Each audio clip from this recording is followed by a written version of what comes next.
Today, I want to help you find the live option if you just can't find it.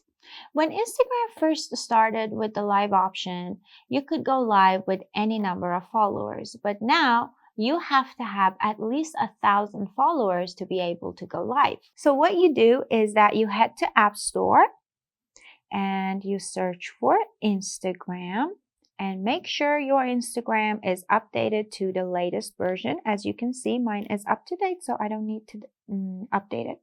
Then you head to Instagram, and on your home page, on your main page actually, when you tap on the plus icon, you must be able to see the live option. But if you have under 1,000 followers, maybe you won't be able to see it. So what you do is that you pretend you want to post a story. So you open your camera and here you have the live option. And again, even if you don't see it here, if you tap on the gear icon, you can see the live option here and you tap on it.